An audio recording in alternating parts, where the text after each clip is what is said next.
Hi, everybody. Thank you so much for joining us today. My name is Maggie Bittner, and I'm Head of Education for Snowsports Industries America, better known as SIA to most of you. We are really excited to bring this panel together today to talk about technology. As most of us realized over the past year, things have shifted greatly, and technology has really carried us through. So we have 5 experts here that are going to talk about the changes they've seen, what's worked, what hasn't, and what they see coming down the pipeline. So I am going to let them introduce themselves, as I know that they were going to start off with talking a little bit about what they do and who they are. So I will turn it over to Klint Rudolph here with Xcite Media to start the conversation. Cool. Thank you. Thank you all for being here. We'll just start with some introductions of each of us before we get into it, if that's all right. My name is Klint Rudolph. I am co-founder of the Xcite Group, full-service digital marketing agency here in Denver. Used to work at Google, started this agency after 17 years of being a professional actor and being on the road, and decided maybe I didn't want to live out of a suitcase all the time anymore. Plus, I got married and had kids. Kind of hard to be a dad when you're never home. So I went back to my roots from Google and started the agency with my partners, and we're 11 years old. We have clients all over the world in all sorts of different industries, but being a native Coloradan, the outdoor space is super, super important to me. So we love being part of SIA and OR and other outdoor associations like America Outdoor Association. So we have a passion for learning and sharing knowledge with this industry.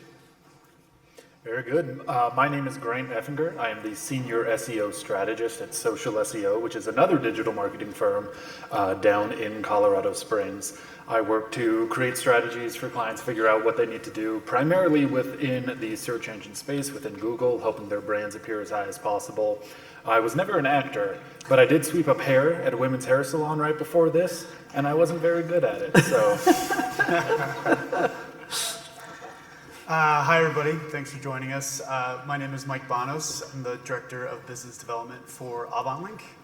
And we are a performance marketing, affiliate marketing platform based out of Park City, Utah. And we have 3 networks, a US, which is like the global, de facto, a Canadian, and an Australian network.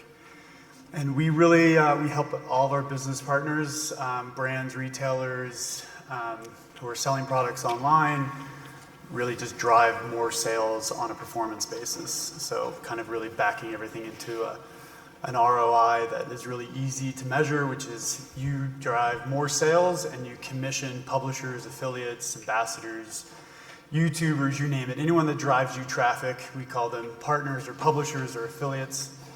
They drive you traffic to your website and you pay them a commission. And yeah, we've seen some really great growth in this last year, and we hope to share some of that, those findings and insights this year with you on this stage today. Cool. Thanks everybody for showing up. My name is Schiavoni. I head up business development for Locally.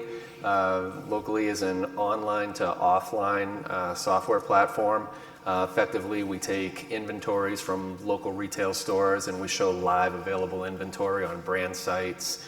We also show catalog information on retailer sites. We allow shoppers to discover local product, click it, and reserve online, buy in store, buy online, pick up in store. We enable same-day delivery, and we enable drop shipping programs from suppliers into retail stores for shoppers to pick them up at the local level. Over the past year and a half or so, since COVID hit and things went sideways, our business grew about 3,500%.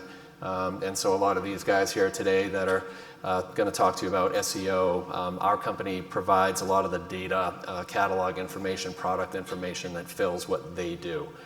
So I'm happy to be here and share whatever I can with you all today. Yeah, I'm Ben Barenholtz, the VP of Marketing at Quivers. So we're a commerce platform that connects various aspects, across the brand retailer's e-commerce environment. We also help, bring together online and offline shopping and connect with the various communities across, the commerce landscape. We particularly focus on transactions that take place on the brand's website, so that and connect that up to the retailer side, so that retailers can basically benefit on the fulfillment side from things that take place on the brand side. So we really see our role is bringing brands and retailers closer together, and all aspects of the commerce ecosystem into a more unified omni-channel experience. Cool. Thanks, guys.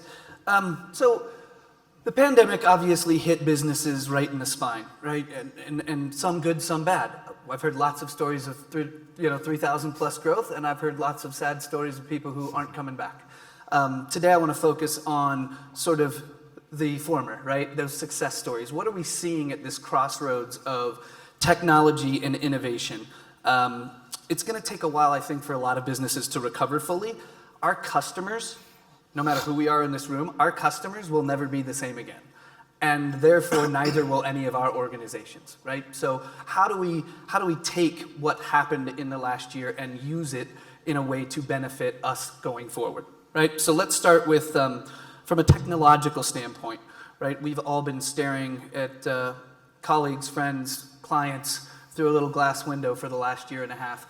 What are some of the challenges any of you have seen in sort of the virtual challenges and wins, right? Big wins that have happened out of this shift to virtual. Anybody? You got something, Mike? Go right ahead. Yeah, I can start. I mean, I think it's like really trying to figure out a ways to like connect with your audience, connect with your consumers. And from the affiliate side, it's not so much of a question of should I have an affiliate program? It's like, why shouldn't you? Why wouldn't you? I mean, it's for us, it was a space between earned and paid media, an opportunity to get more eyeballs on products through working with like different content creators, people who are able to go out in the outdoors. And we focus very much in the outdoor industry, the cycling, the overlanding, hunting, fishing. And we just saw like this is a great opportunity for people to go out and still create content and talk about product and to tell a narrative story that really involved brands much more into like the content realm and allowed the brands to really work with these content creators on a performance model. So like when ROI is really tight and the currency is really like, well, how do I justify this in my like budgeting and my marketing? It was just really clear. It's like I'm moving product and I'm commissioning people for that help. And using a platform like an AvantLink that has really good measurement and reporting capability, it was kind of a no-brainer. So it was a really good opportunity for brands to take kind of a moment and like reach out and talk to the different content creators and form a stronger relationship with them. Where in the past, I think they were just like kind of blasting by everything. It took them a moment and be like, oh, like there's a human on the other end of that blog or that website or that Instagram channel, and like let me strike up a conversation and figure out how we can work together, and I can pay you handsomely for product that's driven. Yeah, I think one of the things that was crazy about it, like just from the Google side, YouTube creators went nuts last year, right? I mean, it's unbelievable. We're all trapped in our homes. I don't have cable, I haven't for years, but we were trapped, right? And so the content that came out of, instead of the days where brands were just brands, right? And you went to the store and you looked at their product or not, you were consuming someone using that brand's product out where you want it to be. And I think that's where I saw a ton of success for a lot of folks. So I can imagine in the affiliate space, that was big for you guys. Anybody else? Well, I think, one of the things that we had seen and Google had reported on this is that shoppers that were seeking product near me was up 200,000%. I mean, try to fathom that. I can't. 200. What does that number even mean? How is anything up 200? But, people trying to discover a product near me was up 200,000%, in 2020.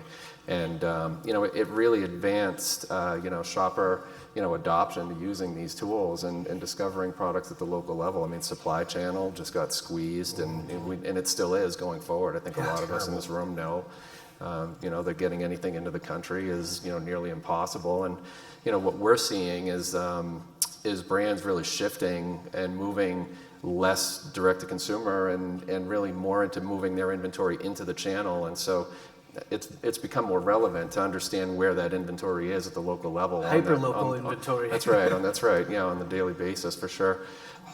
So we've seen a ton of that going on, and and I think that it's evident in the way that we all live today.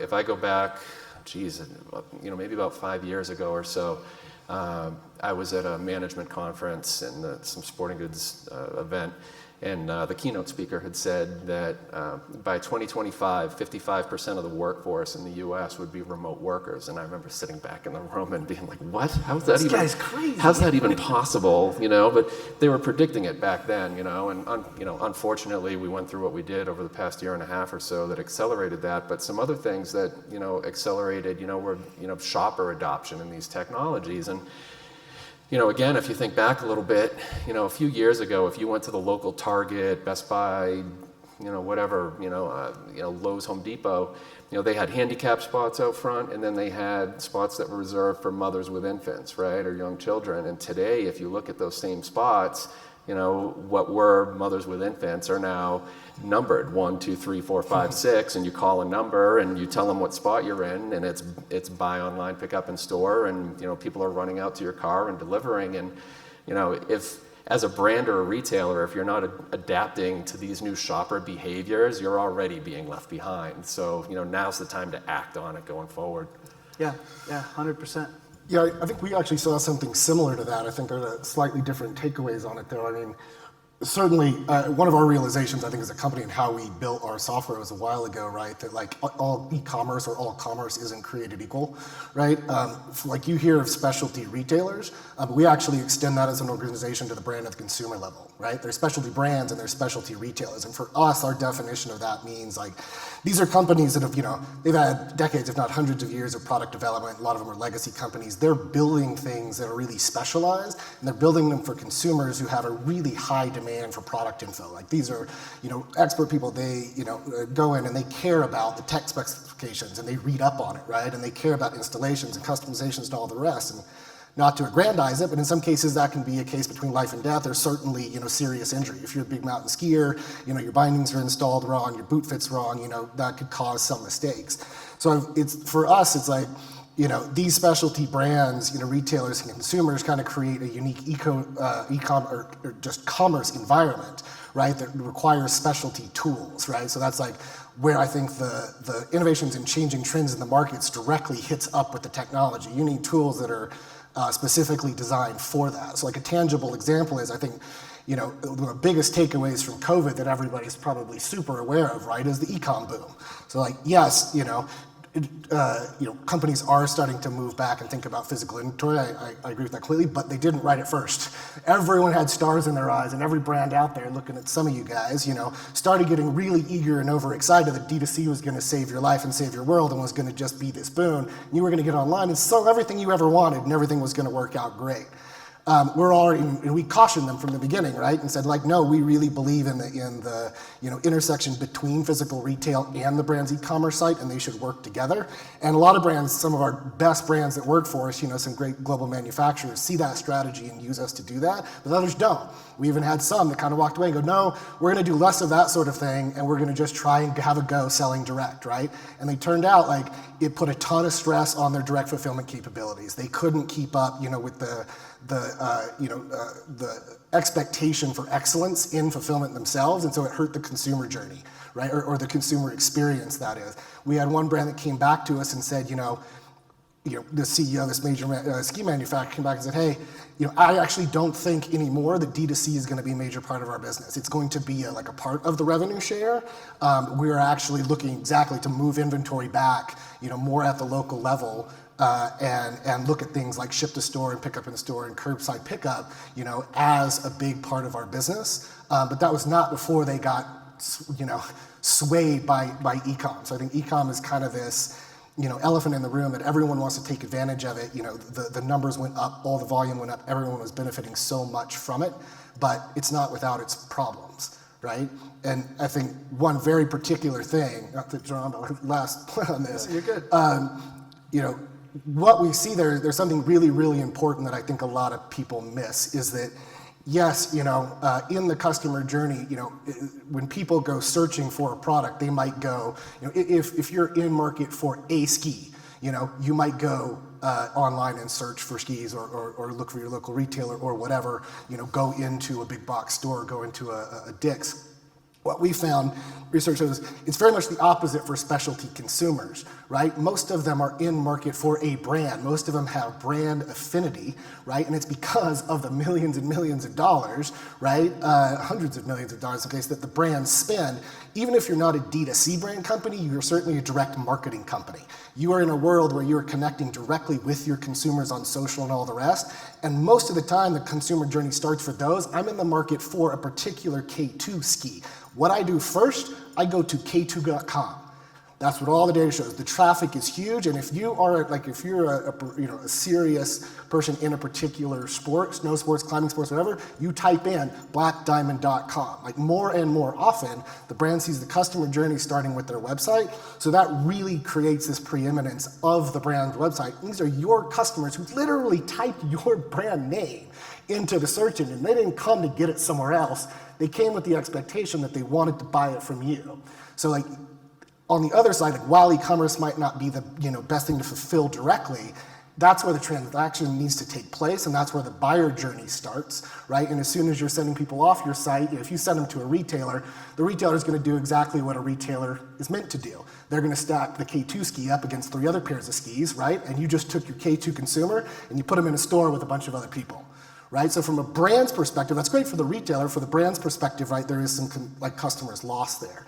So we do advocate, that a lot of that, like making sure you have your e-commerce set up so that you can complete transactions there. Boom, let them buy right when intent is high. Let consumers buy when and where they want to, but then also give them the fulfillment options they want to. The data also shows a lot of them do want pick up in store. They want the installs. They want ship to store. So right there from the brand website, you should be able to pick those options easily and say, hey, I want it down the street at Sally's Ski Shop. I want to pick up that pink Patagonia puffy from the Park City retailer that I like most. Go down there and get that, or get the K2 ski, get your stuff installed and all the rest. So like the more I think that the inventory that's in place at the physical retailers and the activity and the buying journey that takes place on the brand's website, the more they can interact with each other, right? And again, like us also on the flip side, where you can extend your full catalog onto the retailer's website and let them sell it in the brand ship. It all needs to be intermingled, but we have to take into consideration what the consumers are doing these days in terms of how they're finding products. Yeah, 100% agree. I think it's sort of marketing sales 101 is that your customer should be at the center of everything you do, right? But I think the last year and a half, we don't always do that. Amplified that even more, right? As consumers, we have different expectations than we did 18 months ago. It's just a fact. Grant, from your perspective, same question on the technology front. What are you seeing sort of in your world of SEO and the search engines, how technology and how consumers and mindsets have shifted over the last 18 months? Well, when it comes to people putting a request into Google, SEO is, unlike some other traditional forms of marketing, putting your face on a billboard, something in a magazine, whatever the case may be. SEO is more of a pull style of marketing. Someone is looking for something actively. They cast their line into the pond and they hope to pull results to them. So we are very susceptible to trends, to the user emotional appeal. How they are feeling in that moment can really change how often these things are searched or the terms that you use to search for these things. Like we talked about at the top, specific industries were really hurt by this. As an example, we have a client that offers blood tests, primarily STD tests. Not a lot of demand for that when you can't get within 6 feet of a person, right? So there's a lot of adjustments that we have to make there. On the other hand, we have a handyman service, home furnishing, roofing, bathrooms. And when you're stuck in your house for 18 months and you're on your 4th depression shower of the day, you're like, I need to pull this thing out by its roots and completely change it. So we saw certain industries almost vanish. We saw other industries completely thrive there. But when it comes to putting something in and getting results from you, again, not just these trends, not just the emotional appeal, but at the end of the day, a search engine is designed to answer a question. That is the primary focus of it. You put something in, you want information back. What happens with SEO is we want to make your brand or your organization, if you are doing this yourself, the best possible answer for as many applicable questions as possible. And those questions were constantly changing. What people were looking for was adapting all the time. I remember watching my first live TV program after all of this started, whether it was some award show like the Emmys, football, I don't remember what it was. And the commercial, you know, black and white stock footage, very emotional piano music. I was welling up on the inside. They're like, what will help us get through this more than anything is a Ford F-150. And it's like, oh, that's disgusting. Like, don't sell to me. Don't do that. People were a little bit more emotional. They didn't want to be sold to. They wanted some stability. They wanted comfort. They wanted information. Information is actually one of the more important things. We witnessed that users who came to your site organically being you put a search into Google and you landed on a site from a search engine, users who arrived on a site from an informational intent keyword, they're going there to learn something, not engage with a service, not to purchase a product. They want to learn something. They were 48% more likely to return the next week and actually make that end conversion, whether it is a purchase or a service. So we were seeing that people, they wanted an advocate, they wanted assistance, they wanted someone to be like, hey man, we hear you, we're not here to sell you something, we want you to feel comfortable about the whole process. We talked a little bit about how content had been changing, and you know, especially within YouTube, those videos that were ranking very, very well on YouTube, you don't think about it this way, it's the second largest search engine in the world. Those videos that were ranking well weren't made that week. They had been there for a long time, and they were getting those compound gains from SEO. Speaking of gains, every fitness person, they're all named Jeff for whatever reason, every fitness person who's posting some American Beauty style home workout in your garage, those videos that rank the best had been around for a while. So you want to be able to build onto those things. And traditionally, within the digital space, it's about 8 touch points before somebody will engage with your brand, before they take the action you want them to take, whether it's filling out a form, purchasing a product, what have you. With the way that life was changing, you weren't getting those over-the-air advertisements. You weren't necessarily going into a store or seeing people, so those touch points were adjusting. For example, when upstairs, there's a lot of those sweet metal water bottles that keep your mimosas cold, your water cold, not water during work. Normally, when you see those things, the reason I bought mine is because I saw everybody I know who was cooler than me had one. And I'm like, what is that thing? What are you guys carrying around? That's a touch point. You start learning about the brand and you're like, it's too rich for my blood. I can't afford that. That's another touch point though. Those ads start following you around and you start to see how it adds up to 8. Without that initial engagement of an advertisement, seeing this brand, getting that word of mouth, so much of that shifted to the digital landscape. And if you did not satisfy the intent of people, again, search engines are there to answer a question. They're there to give you information. If you were not ready at all steps of the funnel, giving information, consideration, helping somebody out, and ultimate conversion, you were going to lose out on other people. I have never eaten at Chili's in my life, but when I learned they had gallon margaritas that they would just bring to my car, oh yeah, big fan these days. So yeah, while we're seeing near me was growing, we saw Google My Business actually shrink 60% Q2 2020 over 2019. Now again, that recovered, but Google My Business is that Google Maps, anything you see within local search for a while, that really hurt. So, I mean, the whole landscape of what people were putting in there, what we were pushing results towards, almost all of it changed. I think informationally, as consumers, we shifted from sort of this on-demand, world's great, everything's fine, buy what I need, waste what I need. We kind of do that, right? That the consumer is kind of a dirty word to me sometimes, because that's exactly what we do. I need the newest TV, this one I just throw away. But I think what's interesting is that regardless of how you fared through the pandemic, we were more cautious, I think. Cautious may not be the right word. We wanted to be more informed that we were making the right purchase, right? Because those human touch points where I might sit down having a beer with you and go, where'd you get that shirt? You know, that didn't happen. So we were wanting to make sure we were doing more research. Cool. What do you guys, let's move on to the next thing. How, internally for each of your companies, what do you think from out of this, let's not talk about where the shift already happened, but the pivot that may happen from this point forward, what's going to change for your customers?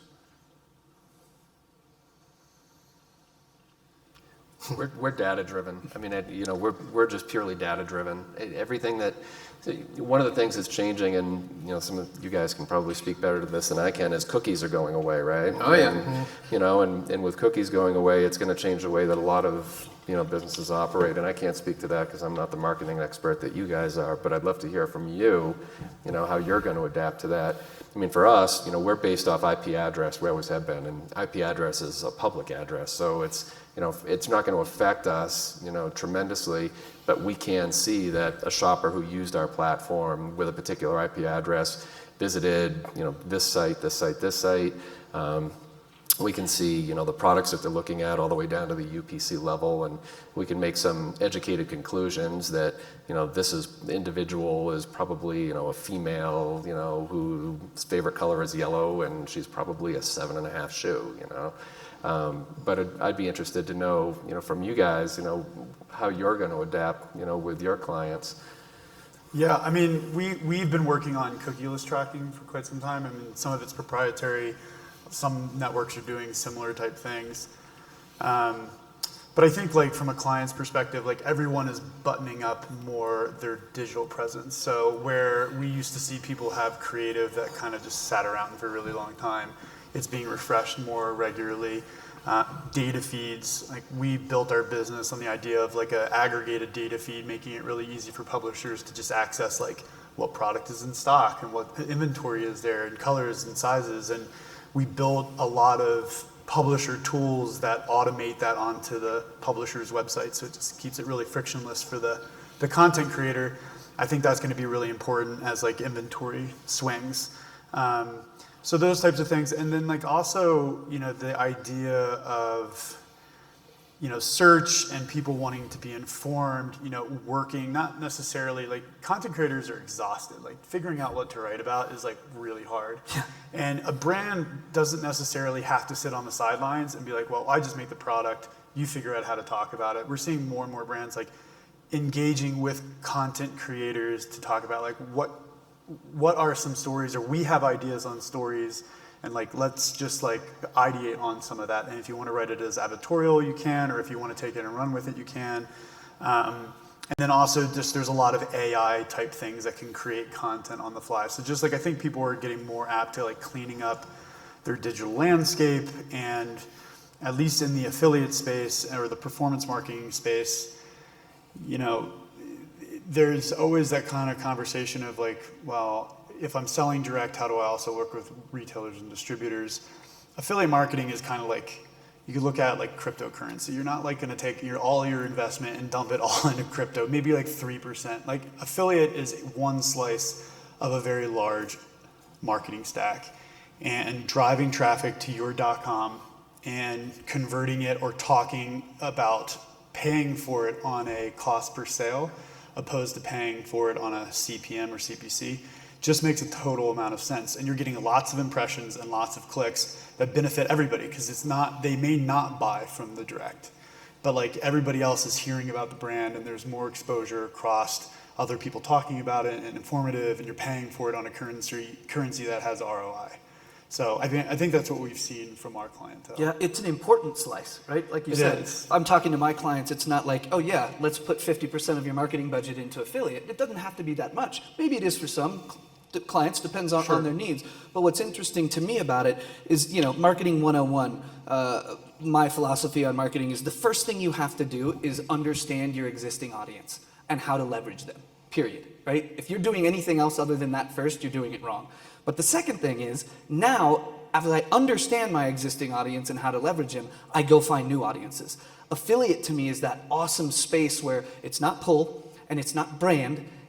I'm in front of an audience that may have never been exposed to me at all if it weren't for this affiliate, this partnership. Yeah, and you can test. I mean, that's the great side of it is it's a performance basis, but you can test different markets. You can test first, secondary and tertiaries. You can swing, it's a hammer. Not every nail is the same, right? So you can work with brands or you can work with influencers and publications on a content piece. And then we also saw there was a big article that talked about how many people started using coupon sites. that would never consider that before. Yeah. And it's like, wow, it's like, you know, you have an informed consumer who's now at home who has time to shop around. And so like you can also wield that within the same slice. And it doesn't have to be all or one, and you can move your strategy around.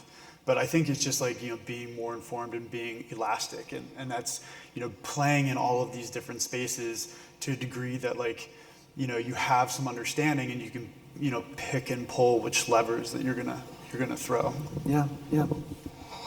Yeah, I've got two comments on that. It's what, you know, I think what two of these guys are saying, you know, kind of first the framework of how I think about all this. I think of, you know, this commerce journey as like acquisition, transaction, fulfillment, and then retention, right? And a lot of these guys just made a lot of really good comments on the acquisition side. I completely agree with that. Prior to where I'm working now, I was at a predictive analytics company that did consumer profiling, and I definitely think with like the way things are going now, right, getting increasingly granular is talking about using the data, right, to make sure like, right, who's couponing and who's doing that. Like, I mean, if you're not doing that already, I mean, that's something I was selling years ago, but like profiling consumers down to this incredibly granular level and something like that is certainly crucial on the acquisition side. But on my side now, you know, on the transaction and fulfillment side, I think one of the biggest things we're seeing with this change, I think is very noticeable that's impacting people, is the inventory, right? The supply chain and the inventory. You've got more people concerned with inventory optimization, you know, because they already they've got supply chain issues of what they can get their hands on, period. And so getting it out in the market, you know, and getting it moved before end of season and having to discounting it in the right places is becoming more and more of an issue, right? So you know, some of the tools we have, some of the tools other people have, right, that allow them to like make sure you have the right stocking positions across your retail network, right? Or the brand can help you move something off shelf, and et cetera, and those buying insights of when and where you should have what, I think is incredibly critical right now. And we talk about it like as distributed order fulfillment, where, you know, in the future of like what a great retailer is going to be like on the retail side the next 1, 3, 5 years, we see it, you know, Amazon's kind of driving this. You'll see Amazon doing some of this too, running around buying up the empty mall space so they can do distributed order fulfillment and keep all this stuff locally. Brands and retailers need to fight against that and do that themselves. So we always talk to retailers and say, look, you know, it is a new vision, and some of them get it immediately and some of them bulk, but it's like, what your store is for is you have a front end, right, that's like Apple style. It's for experiences. It's for people to walk in the door and touch, feel, smell, right, and like really have these pop-up experiences and provide that in your front of house. And the back of house, like, you know, you've got stuff that you're stocking in the stockroom to sell off shelves, but also as a distributed fulfillment place, right? You can actually monetize, you know, the square space of your back of house, right, and run a fulfillment business like a lot of the retailers on our network are literally making a good revenue stream and a good profit off of holding inventory, particularly for, you know, fulfillment of e-commerce orders for, you know, literally other big retailers and for brands, et cetera. And so I think being that de-risks the inventory positions they hold, and there's some other technologies where you can sell stuff without actually having to hold the inventory in your store, right, with endless aisle and some of the rest. So I think both the brands and the retailers are starting to get really cognizant of, you know, taking on, you know, expensive inventory overhead with not actually knowing exactly what's going to move when and where is getting scarier and scarier, right? Especially when, you know, in lean times. And so even if it starts to get, what I think it will, I think the physical store rebound's already happening, right? And it will not be as lean as it has been, but I think it's like an operational lesson of like, you know, lean times show you where your weaknesses are, and like you should fix this anyway, because then your margins are going to be better once it's back to good times. Yeah. So what we're hearing from the network is like, this is an excellent time, you know, to implement some of these technologies, innovate in that sense around inventory optimization and how we pick, buy, move, and hold product. And I think that was definitely just like a COVID-related outcome. Yeah. It's things they didn't care about before because it was not, I mean, yeah, it was losing the money, but it wasn't so evident, right? Yeah. Let's talk a little bit. Teddy, you'd asked the question, you know, about cookies. We'll talk a little bit about competition. It's a good segue. So, in my view, what the loss of third-party cookies is going to do is going to get rid of all the lazy people. Mm-hmm. Right? I mean, it's any asshole with a marketing degree can slap a pixel on a website and do something, right? But first-party data I've been preaching for years and years now, and you now have to, right? It's not oh, you should think about getting your first-party data in line. And I'm not talking about, okay, do you have a good database of your clients? I'm talking about truly owning all of your first-party data and having it in a way that's usable. But to your point, I don't think anyone knows how it's going to look yet. Google keeps pushing back the date of when their new tracking system is going to be put. I think Apple screwed everybody and Facebook's scrambling to try to figure that out. So I think there's a lot that's unknown. But what I do know is known is the cream will rise to the top, right? It will be, you will have to be more buttoned up. You will have to change your creative more. You will have to truly make your consumer the center of your universe in your messaging, in everything, the creativity of the marketing that you put out there. That's what I view is going to happen, right? We've seen this in the digital marketing space 100 times since its, 10-year-old, 15-year-old life. It always changes, and it's not, it's not going away. It's just going to evolve, right? The lazy marketing of let me throw a remarketing pixel on my website and follow you around with these shoes for the next 6 weeks. It's going to go away. You're just going to have to figure out how to be smarter. So platforms like those of you on this stage, that's where the innovation comes. That's where people are thinking beyond a cookieless world, and they're not scared of it because they know they're going to be in a good place. And a lot of that is owning your first-party data. You guys are working on that, buttoning it up, and really owning that whole cycle for your partnerships. I think that's going to be where you're going to see competition fall, right? And I think that happens throughout COVID. Even as a marketing agency, we looked at who are our competitors. And every brand, every agency, I don't care what kind of company you work for or own, there was new people in this space in the last 18 months that were never there before. We lost some, but we got a whole bunch of new ones that none of us may even are aware of. So I think that will be interesting to see as that cookieless world shifts and the rest of the effects of the pandemic shake out. Yeah, that's a great point, and that's a point for everybody in the room to really take home, is to understand who your shoppers are, understand who you have in your database, and understand that data is the new oil, and gold. For sure, and you need to really be paying attention to who's visiting your site, who's trafficking your site, what it is that they're buying, how often you're seeing them, and we see it, we see. Locally at this point, we see roughly about 1 billion product page loads every month, and we see 1.2 to 1.5 million unique visitors per day across the platform, and we don't see nearly enough of our clients actually harnessing that information and doing anything with it. Yeah. So, as you go forward, cost of customer acquisition costs in general, are going through the roof. And if you're not able to just slap a tracking pixel here, there, and everywhere, it's going to become far more expensive for you to, attract new customers if you don't start to capture the ones that you have now. Yeah, and I would add too, we did see this happen, now that I come to think about it, in this past year, a lot of education, right? This is sometimes paralysis by analysis. It's a lot being thrown at a lot of people. And it made sense for customers where, our brands where it was a performance first model. So, there was a lot less stake at hand. And the other is education. We had a lot of people come on and launch private programs. So they weren't hidden from the public. They invited a couple publishers in, people that they already knew, and they used that as a basis to crawl, walk, run. And it gave them time to understand what affiliate or performance marketing was and who they'd be working with and how. And then they slowly kind of opened it up when they felt more comfortable. But it's a great opportunity to you don't want to wait until you're stranded somewhere to figure out how to use your Garmin and Reach. You should probably be playing around with the tools prior to it being moment. The oh shit moment. So I think that gave people an opportunity to really work on the technology or work with technology before it really had to matter, and doing a little bit of testing and being okay with calculated fail. And the calculated fail was just maybe it wasn't converting, but it wasn't like you were paying for it on a CPM basis. So I love the calculated fail Yeah. mentality, right? I think I don't care if you're talking about marketing or you're talking about any business operational practice, you cannot be afraid to fail. Calculated fail is important.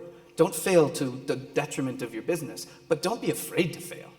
Absolutely, calculated fail is great. Yes. How about you, Grant? Well, fail fast. Fail fast. Yeah, don't wait too long to fail.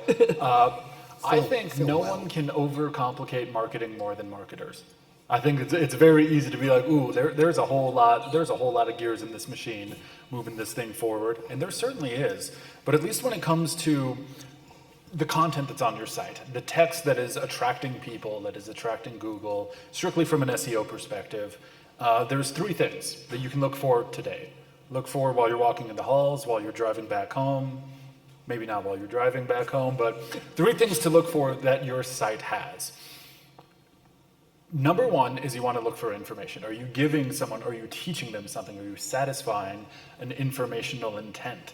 Something to keep in mind is your audience who's coming to your site might not always be your purchasing audience. For example, I have a client who handles enterprise resource planning software consultation. Real sexy stuff, right? Sounds like it. Ooh, thrill a minute. When we were looking at the site, obviously we were trying to target the people who knew exactly what they were looking for, Oracle versus Microsoft, things of the sort, and we were attracting some people, but we were actually finding that the people who were discovering the site were front desk reception, were assistants, were, hey, I need 5 people who can do this for me on my desk by the end of the day. So when you're giving information, you need to make sure that you are not alienating people with jargon. You're not going after those TLAs, those 3-letter acronyms we love to use so much.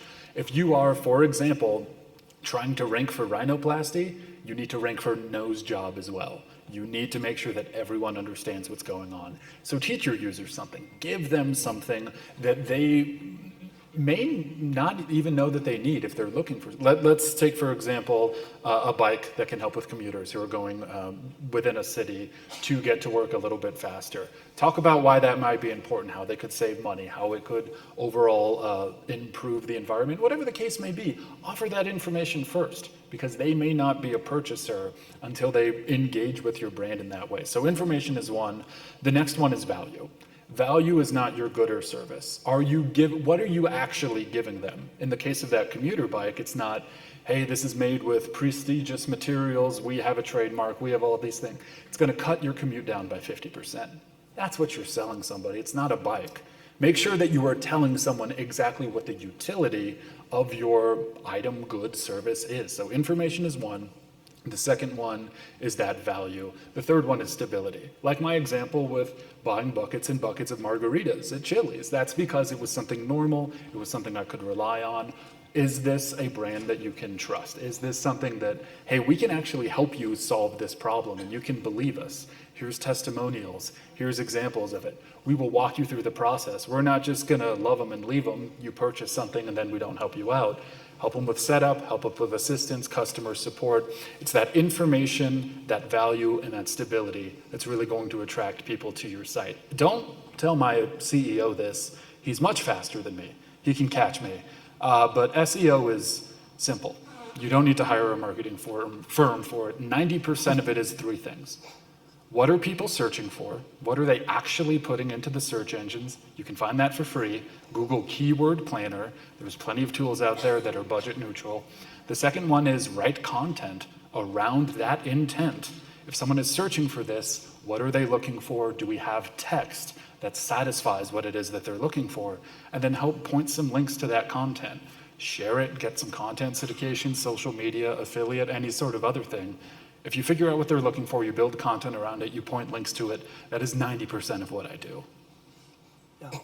Well, let's chat with the. Yeah. Can I make a comment back to Yeah. the original one? Because I think I've got a meta comment that probably needs to be said in this room. You started with some harsh love there about, the best are going to rise to the top, and the rest will fall. And I think that applies to everybody, right? The tech companies, the brands, the retailers in this room.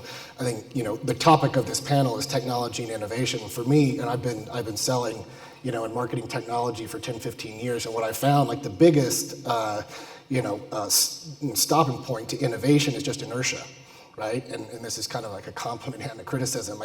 I'm really proud of the outdoor industry because we work across various verticals, and I've actually found it's really amazing to see, just even by the turnout in this room for a panel like this, going forward, like part of your job, I would, people pitch me technologies all the time. I see part of my job is vetting technology and what one's going to make my company better. And I really want to stress that, if you're looking at moving forward, part of every brand and retailer's job is to look at what are the best agencies, what are the best, technology platforms that can help me innovate and do these things. And really, it's not in most cases that the agency expertise isn't there and that the platform technology isn't there. It's literally the inertia, on the part of these companies, to go out and vet it and do the hard work it takes to look at them, make a choice, and implement this stuff that is going to benefit your business. I mean, I professionally sell and market these things. I run into that roadblock all the time, right? It can just literally be a mental thing. I've seen the outdoor industry really start to adopt that mentality and get really serious, leaving other industries in the dust. There are other verticals out there that are still way behind the times, and so this is really exciting for here. But I would just say more of it, right? More of it all the way, and that's how your next 1, 3, 5 years, you're going to keep moving your numbers up and have good board meetings. Yeah, absolutely. Let's chat with the audience. Does anybody have any questions or thoughts or comments they'd like to share? Maggie, do we have a handheld we could? Anyone? I just like that Grant already won the soundbite war. I watched every single person in the room take the note, I can get gallon margaritas at Applebee's. Right. So Chili's. we can't Chili's. Don't mince my words. Same. Yeah, screw it. All right. They got it in their notes, man. They're not going to get it wrong. Great. Now he lost his commission on you selling Chili's because he said Applebee's. Sorry. Well, you just use hashtag Grant10 and you get 10% off. That's right. He mentioned it twice, so he's going to get a kickback somewhere. Hey guys, my name is Yvonne. I'm the founder of a company called Bewilder. In the spirit of the panel, I'm just kind of curious what your observations are when it comes to new tech trends like AR, crypto, the metaverse, I think is something people are starting to talk about. So how should the outdoor retail industry really be orienting around some of these tech trends that are emerging too? I'll talk about something that popped up within Google a few years back. You might have seen it within the news carousel. If you're searching for something that's in the zeitgeist, you get an article. Actually had a lightning bolt next to it on mobile. That was something called an accelerated mobile page. It was a stripped down version of a page that was designed to load as quickly as possible within under half a second, right? It was supposed to be the next big thing. Hello. That is still in play. But it has largely been left behind. It was at the top of mind of every digital marketer for a while. We need to get our pages AMP accessible. We need to make sure they load very quickly. And we're on to the next thing now. So when it comes to the zeitgeist, when it comes to these interesting things, at least for SEO, there's always going to be trends. There's always going to be new and exciting, shiny objects to chase. At its core, it's not going to change. So traditionally, I like to follow the, have a balanced diet, go to the gym. The hard part is doing it every day, but don't chase those guys on TikTok who are, curling whatever it is that they're curling. Stick with the things that work. At least I know that that's safe. Safe tends to yield. It's not sexy, but traditionally we've been burned a couple of times by following something we thought would be the next big thing, and it wasn't that at all. I have advice for the way I approach that is from the transaction fulfillment side, the way we talk about brands of what to have at the point of transaction, like you mentioned Bitcoin. I mean, these questions always come up, right? Well, should I include Bitcoin on a checkout process? It's like the way I look at that is it's what we talked about earlier about being customer centric. Anytime the customer journey looks like it's giving indicators like that something is serious, you got to have all the bells and whistles. Like the same way on a checkout, you provide probably as many payment options as possible, right?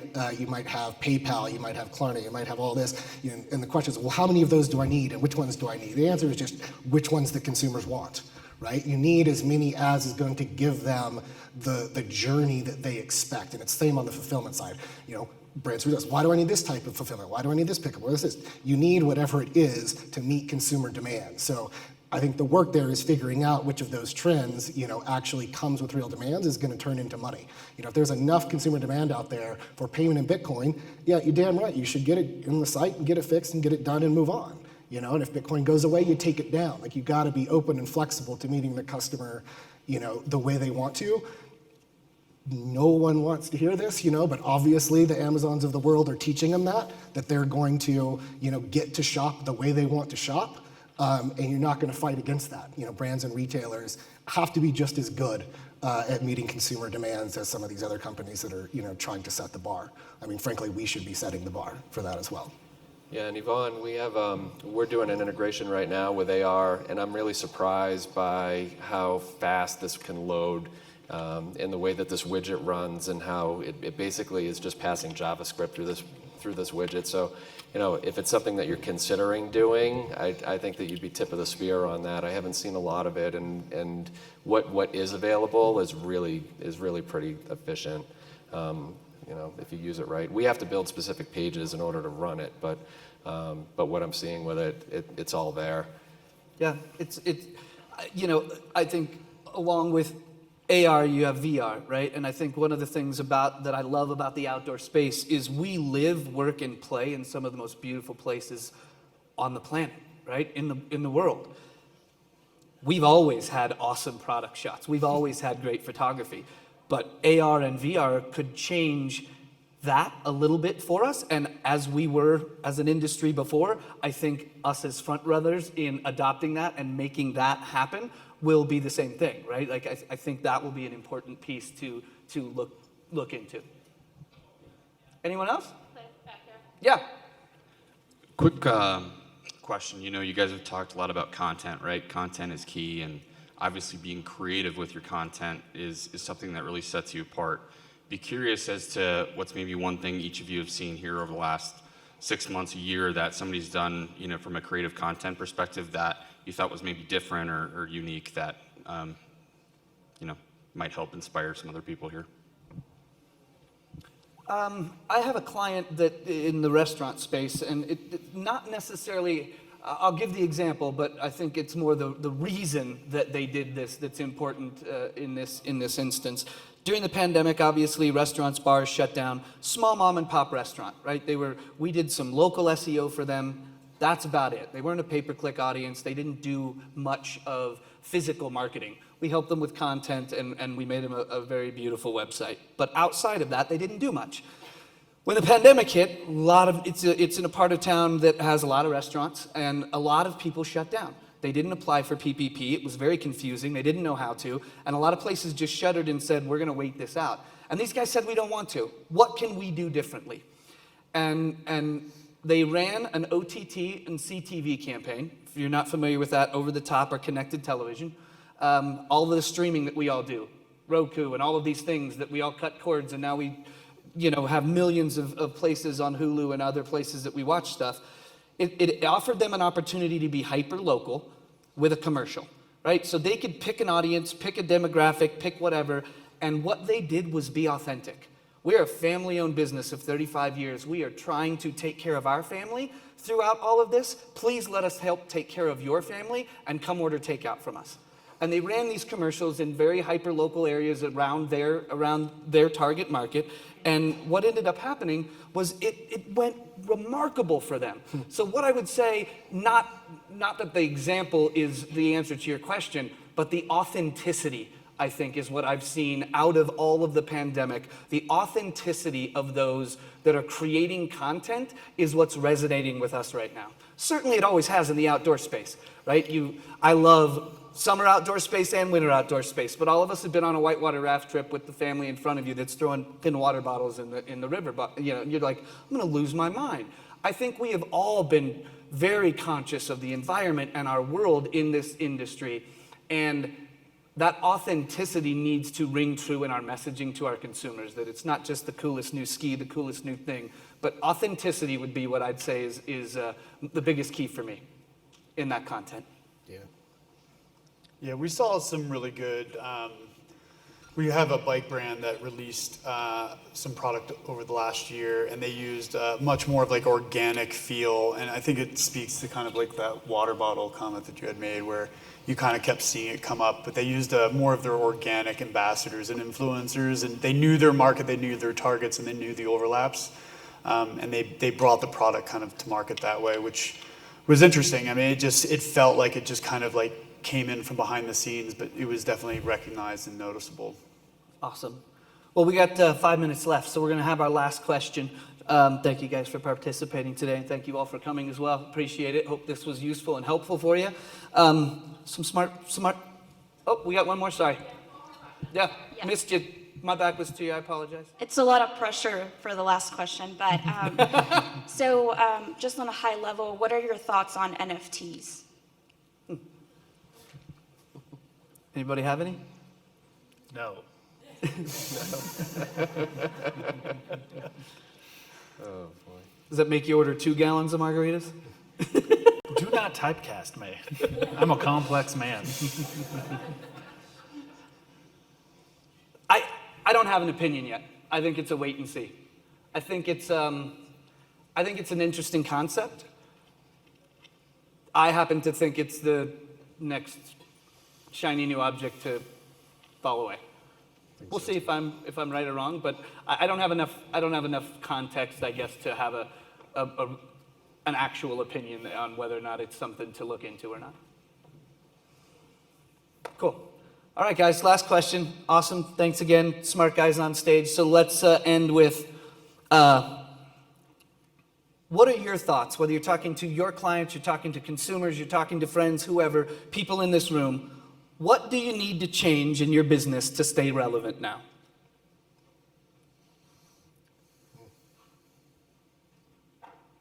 Good question.